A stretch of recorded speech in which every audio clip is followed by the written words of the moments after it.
Avui estan aquí a Font, a l'Ixufrina Rock, un festival que se fa per la nostra llengua.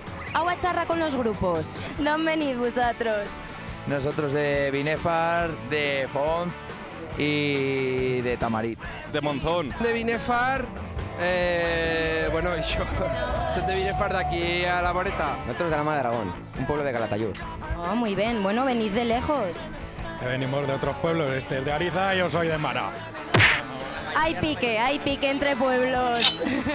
Pues somos mitad de Binefar y mitad de Sabiñánigo. ¿Quién es el más fiestero de todo el grupo? Esa de ahí. ¿Cristina? Para nada. ¿Confirmamos? Confirmamos un poco. No, yo conto que los tres son pro fiesteros, Son pro fiesteros, sí. Van fan, sí. ¿Quién puede ser? ¿Por qué? Mírale la cara ya solo. ¿Llevo algo en la cara? No. Tenemos que tocar hoy y lleva desde anoche despedida soltero. El DJ. ¿Confirmamos? Hola. ¿Pincharé reggaetón? No tengo vinilos de reggaetón. Ya puedes contar que eso no sonará, ¿eh? Ya te os puedo asegurar. Oye, me han dicho por aquí que vosotros os encanta el reggaetón, ¿no? Yo no mucho. Pues me han dicho que sos fans de reggaetón. A últimas horas de la madrugada. Y antes de subir al escenario, ¿cómo te sentís? ¿Tenéis nervios o algo? Molta caca. ¿Y cómo los combatís? Pues anant al váter, claro.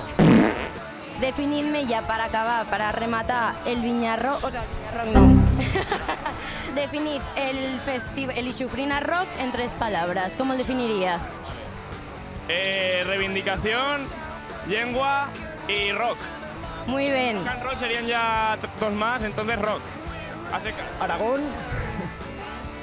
Rebelde.